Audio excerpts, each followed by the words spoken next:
ദേശീയ പ്രസ്ഥാനത്തിന്റെ ആവിർഭാവത്തിലേക്ക് എന്ന SCRT ചാപ്റ്റർ ആണ് നമ്മൾ നോക്കിക്കൊണ്ടിരിക്കുന്നത്. അത്ര ഇമ്പോർട്ടന്റ് ആയിട്ടുള്ള ഒരു ചാപ്റ്റർ ആണ്.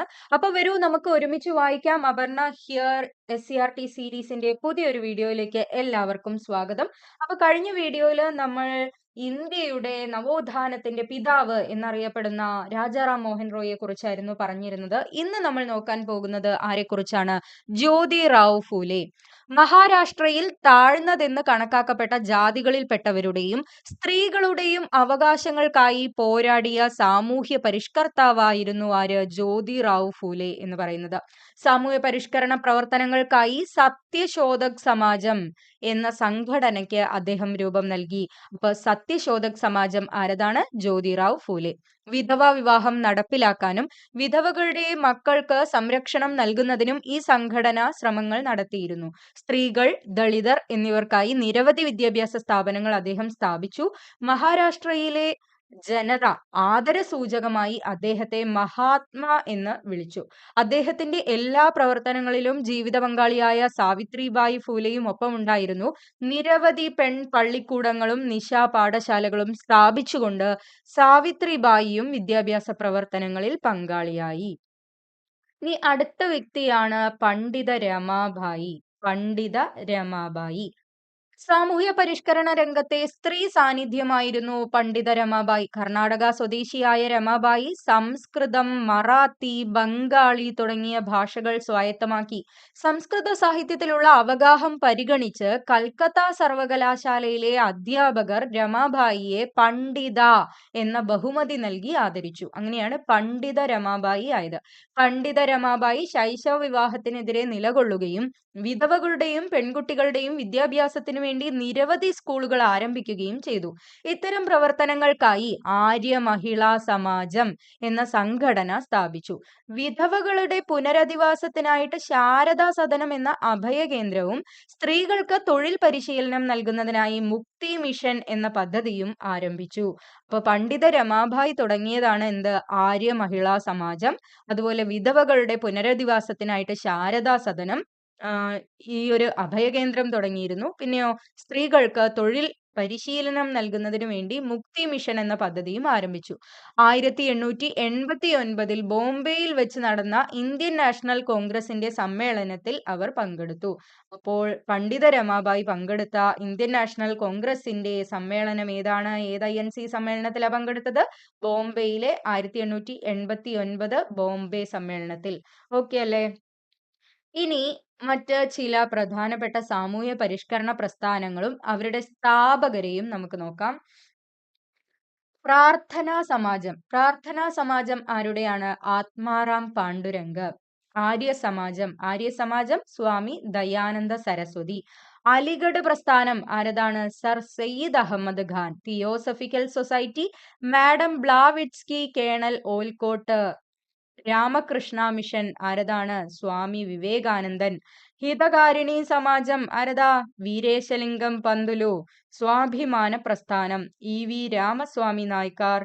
ശ്രീനാരായണ ധർമ്മപരിപാലന യോഗം ശ്രീനാരായണ ഗുരു. സാധുജന പരിപാലന സംഘം ആരതാണ്? അയ്യങ്കാളിയുടേതാണ്. ഇതിലെ ഓരോന്നും ഇമ്പോർട്ടന്റ് ആണ്. ഓരോന്നും സെപ്പറേറ്റ് ആയിട്ടും അല്ലാതെ കോളമായിട്ടും ഒക്കെ പരീക്ഷയ്ക്ക് ചോദിക്കാറുണ്ട്. ഒന്നുകൂടെ പറയാം. പ്രാർത്ഥനാ സമാജം ആത്മാറാം പാണ്ഡുരംഗ്, ആര്യ സമാജം സ്വാമി ദയാനന്ദ സരസ്വതി, അലിഗഡ് പ്രസ്ഥാനം sir Syed Ahmed Khan, theosophical society madam Blavatsky, colonel Olcott, Ramakrishna mission Swami Vivekanandan, Hitakarini Samajam Veeresalingam Pantulu, സ്വാഭിമാന പ്രസ്ഥാനം EV രാമസ്വാമി നായ്ക്കർ, ശ്രീനാരായണ ധർമ്മപരിപാലന യോഗം ശ്രീനാരായണ ഗുരു, സാധുജന പരിപാലന സംഘം അയ്യങ്കാളി. മറക്കരുത് കേട്ടോ. ഇത് ഒന്നുകൂടെ റിപ്പീറ്റ് അടിച്ച് കണ്ട് മനസ്സിലാക്കി വെക്കുക. സാമൂഹിക പരിഷ്കരണ പ്രവർത്തനങ്ങളിലൂടെ ഇന്ത്യക്കാരിൽ ആത്മവിശ്വാസം വളർന്നു. ഇത് ദേശീയതയുടെ വളർച്ചയ്ക്ക് കാരണമായിട്ടുണ്ട്. ഇനി ഗതാഗതവും വാർത്താവിനിമയവും. വ്യാപാരം, വ്യവസായം, സൈനിക ആവശ്യങ്ങൾ എന്നിവയ്ക്ക് വേണ്ടി ബ്രിട്ടീഷുകാർ ഇന്ത്യയിൽ ഗതാഗത വാർത്താവിനിമയ സൗകര്യങ്ങൾ വിപുലീകരിച്ചു. റെയിൽവേയും പോസ്റ്റൽ സംവിധാനവും കമ്പി തപാലും അവർ ആരംഭിച്ചു. ചരക്ക് നീക്കം എളുപ്പത്തിലാക്കുവാൻ റോഡ് ഗതാഗതം മെച്ചപ്പെടുത്തി. ഇന്ത്യയുടെ എല്ലാ ഭാഗങ്ങളിലേക്കും സഞ്ചരിക്കാനും ആശയവിനിമയം നടത്താനും പരസ്പരം മനസ്സിലാക്കാനും ഈ സൗകര്യങ്ങൾ ഇന്ത്യക്കാരെ സഹായിച്ചു. അതുവഴി ദേശീയ മനോഭാവം രൂപപ്പെടുകയും ദേശീയ പ്രസ്ഥാനം ശക്തിപ്പെടുകയും ചെയ്തു. ഏകീകൃത ഭരണ സമ്പ്രദായം, നിയമവ്യവസ്ഥ, നാണയ വ്യവസ്ഥ തുടങ്ങിയവ നടപ്പിലാക്കിയതും ജനങ്ങൾക്കിടയിൽ ഐക്യബോധം സൃഷ്ടിച്ചു. അങ്ങനെ ഗതാഗതവും വാർത്താവിനിമയവും അവരുടെ സ്വാർത്ഥ താല്പര്യങ്ങൾക്ക് വേണ്ടിയാണെങ്കിലും ഇന്ത്യയിൽ അത് വികസിപ്പിച്ചെടുത്തു. ഇന്ത്യൻ ദേശീയതയുടെ വളർച്ചയെ സഹായിച്ച ഘടകങ്ങൾ ഏതൊക്കെയാണ്? ഒന്ന് സാമ്പത്തിക നയം നമ്മൾ കണ്ടു, സാമൂഹ്യ പരിഷ്കരണ പ്രസ്ഥാനങ്ങൾ, അതുപോലെ സാഹിത്യവും പത്രങ്ങളും, പാശ്ചാത്യ വിദ്യാഭ്യാസം, ഗതാഗതവും വാർത്താവിനിമയവും. ഇനിയാണ് രാഷ്ട്രീയ സംഘടനകൾ രൂപം കൊള്ളുന്നത്. ബ്രിട്ടീഷുകാർക്കെതിരെ ജനങ്ങളെ ഒറ്റക്കെട്ടായി അണിനിരത്തുന്നതിന് സംഘടനകൾ രൂപീകരിക്കണമെന്ന അഭിപ്രായം ഇന്ത്യയുടെ വിവിധ ഭാഗങ്ങളിൽ നിന്നും ഉയർന്നു വന്നു. ഇതിന്റെ ഫലമായി 19-ാം നൂറ്റാണ്ടിന്റെ രണ്ടാം പകുതിയിൽ പുതിയ രാഷ്ട്രീയ പ്രസ്ഥാനങ്ങൾ രൂപപ്പെട്ടു. ഏതൊക്കെയാണ് ആ രാഷ്ട്രീയ പ്രസ്ഥാനങ്ങൾ എന്നൊന്ന് നോക്കിയാലോ? ഒന്ന്, ഇന്ത്യൻ അസോസിയേഷൻ. ഇന്ത്യൻ അസോസിയേഷന്റെ പ്രവർത്തന കേന്ദ്രം കൽക്കട്ടയാണ്. നേതൃത്വം നൽകിയത് സുരേന്ദ്രനാഥ ബാനർജി, ആനന്ദ മോഹൻ ബോസ്. ഇന്ത്യൻ അസോസിയേഷന്റെ പ്രവർത്തന കേന്ദ്രം കൽക്കട്ടയാണ് എന്ന് നിങ്ങൾക്ക് അറിയുമെങ്കിൽ, അപ്പൊ ആ ഒരു പേര് ഇപ്പൊ പെട്ടെന്ന് മറന്നുപോയി, ഓർമ്മ കിട്ടുന്നില്ല എങ്കിലും ആ പേരൊന്ന് ഓർത്തു വെച്ച് കഴിഞ്ഞാൽ, സുരേന്ദ്രനാഥ ബാനർജി, ആനന്ദ മോഹൻ ബോസ്, ആ പേരിന്റെ സ്റ്റൈൽ കേട്ട് അതൊരു ബംഗാൾ ഏരിയ ആണ് എന്ന് നമുക്ക് മനസ്സിലാക്കാൻ പറ്റും അല്ലെ? അപ്പൊ സുരേന്ദ്രനാഥ ബാനർജി, ആനന്ദ മോഹൻ ബോസ് ആണ് ഇന്ത്യൻ അസോസിയേഷൻ എന്ന് മനസ്സിലാക്കുക. ആദ്യകാല രാഷ്ട്രീയ പ്രസ്ഥാനങ്ങളെ പറ്റിയാണ് നമ്മൾ പറയുന്നത്. രണ്ടാമത്തത് മദ്രാസ് മഹാജനസഭ. മദ്രാസ് ആണ്. അപ്പൊ എം വീരരാഘവാചാരി, ജി സുബ്രഹ്മണ്യ അയ്യർ, ആനന്ദ ചാർലു. ആരൊക്കെയാണ്? എം വീരരാഘവാചാരി, ജി സുബ്രഹ്മണ്യ അയ്യർ, ആനന്ദ ചാർലു. എന്റെ കൂടെ ഒപ്പം പറഞ്ഞോളൂ ട്ടോ. അപ്പം നിങ്ങൾക്ക് വായിക്കുന്നതോടൊപ്പം പറയുകയും കൂടെ ചെയ്യുമ്പോൾ അത് ഒന്നുകൂടെ നമ്മുടെ മനസ്സിൽ രജിസ്റ്റർ ആവും. പിന്നെ Bombay presidency association. Bombay presidency association Bombay ആണ് പ്രവർത്തന കേന്ദ്രം. ആരാ തുടങ്ങിയത്? ആരാ നേതൃത്വം നൽകിയത്? Feroz Shah Mehta, K T Telang, Badruddin Tyabji. Feroz Shah Mehta, K T Telang, Badruddin Tyabji. Bombay presidency association. ഈ സംഘടനകൾക്കൊന്നും അഖിലേന്ത്യാ സ്വഭാവം ഉണ്ടായിരുന്നില്ല. ഇവയുടെ പ്രവർത്തനം ചില പ്രവിശ്യകളിലും പ്രദേശങ്ങളിലും മാത്രമായി ഒതുങ്ങിയിരുന്നു. ധനികരുടെയും മധ്യവർഗത്തിന്റെയും നേതൃത്വത്തിലുള്ള ഇത്തരം സംഘടനകൾക്ക് ബഹുജനങ്ങളെ രാഷ്ട്രീയമായി ബോധവൽക്കരിക്കാൻ സാധിച്ചില്ല. ഈ സാഹചര്യത്തിലാണ് ഒരു അഖിലേന്ത്യാ സംഘടന രൂപീകരിക്കേണ്ടതിന്റെ ആവശ്യകത ശക്തിപ്പെടുന്നത്. അങ്ങനെ വന്ന ഒരു അഖിലേന്ത്യാ സംഘടനയാണ് ഏത്? നോക്കിയാലോ? 1885 ഡിസംബർ 28. നോക്കി വെച്ചോളൂ. Very very very important. 1885 December 28 പകൽ 12 മണി ബോംബെയിലെ ഗോകുൽദാസ് തേജ്പാൽ സംസ്കൃത കോളേജിലെ വിശാലമായ മുറിയിൽ ഒരു യോഗം നടക്കുന്നു. 72 പേർ അവിടെ ഒത്തുകൂടിയിട്ടുണ്ട്. ഇന്ത്യയിലെ വിവിധ പ്രദേശങ്ങളിൽ ചില പ്രധാന സംഘടനകളുടെ പ്രതിനിധികളായി പ്രവർത്തിച്ചവരാണ് അവർ. ഭാഷ കൊണ്ടും മതവിശ്വാസം കൊണ്ടും സമൂഹത്തിൽ ആർജിച്ചിരുന്ന അംഗീകാരം കൊണ്ടും വൈവിധ്യമാർന്ന വ്യക്തിത്വമുള്ളവർ. സംഘാടകരിൽ ഒരാൾ ഇംഗ്ലീഷുകാരനായ അലൻ ഒക്ടോവിയൽ ഹ്യൂം, ഏവോ ഹ്യൂം ആയിരുന്നു. W.C. ബാനർജി എന്ന അഭിഭാഷകനായിരുന്നു അന്നത്തെ യോഗത്തിൽ അധ്യക്ഷത വഹിച്ചത്. ദേശീയ സ്വാതന്ത്ര്യ സമരം കുട്ടികൾക്ക് എന്ന പുസ്തകത്തിൽ നിന്ന് എടുത്തതാണ്. ഇവിടെ INC-യുടെ രൂപീകരണത്തെ പറ്റിയാണ് പറയുന്നത്. ഇന്ത്യൻ നാഷണൽ കോൺഗ്രസ് എന്ന ദേശീയ സംഘടനയ്ക്ക് തുടക്കം കുറിച്ച ചരിത്ര പ്രധാനമായിട്ടുള്ള ഒരു സമ്മേളനത്തെ കുറിച്ചാണ് ഇവിടെ പറഞ്ഞിട്ടുള്ളത്.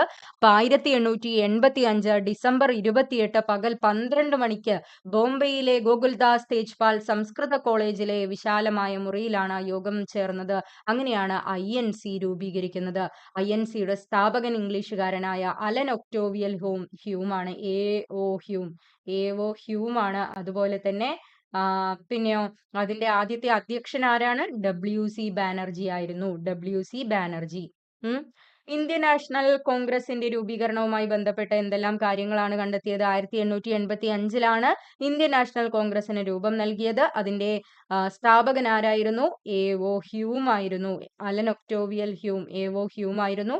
അതുപോലെ തന്നെ W.C. ബാനർജിയാണ് അതിന് അധ്യക്ഷത വഹിച്ചത്. W.C. ബാനർജി. ഓക്കെ അല്ലേ? ഇന്ത്യൻ നാഷണൽ കോൺഗ്രസിന്റെ ആദ്യ സമ്മേളനത്തിൽ പങ്കെടുത്തവരുടെ ഒരു പിക്ചർ ആണ് ഇവിടെ കൊടുത്തിട്ടുള്ളത്. വിവിധ പ്രദേശങ്ങളിൽ നിന്നുള്ള സാമൂഹിക രാഷ്ട്രീയ പ്രവർത്തകർക്കിടയിൽ പൊതു അഭിപ്രായം രൂപീകരിക്കുക എന്നതായിരുന്നു ഈ സമ്മേളനത്തിന്റെ പ്രധാന ലക്ഷ്യം. ഇന്ത്യൻ നാഷണൽ കോൺഗ്രസിന്റെ പ്രഖ്യാപിത ലക്ഷ്യങ്ങൾ ഏതൊക്കെയാണ് നോക്കിയാലോ? പ്രഖ്യാപിത ലക്ഷ്യങ്ങൾ: ഇന്ത്യയുടെ വിവിധ ഭാഗങ്ങളിലെ രാഷ്ട്രീയ പ്രവർത്തകർക്കിടയിൽ സൗഹൃദ ബന്ധം വളർത്തുക. ജാതിയുടെയോ മതത്തിന്റെയോ പ്രവിശ്യകളുടെയോ വ്യത്യാസമില്ലാതെ ദേശീയ ഐക്യബോധം വളർത്തുകയും ഉറപ്പിക്കുകയും ചെയ്യുക.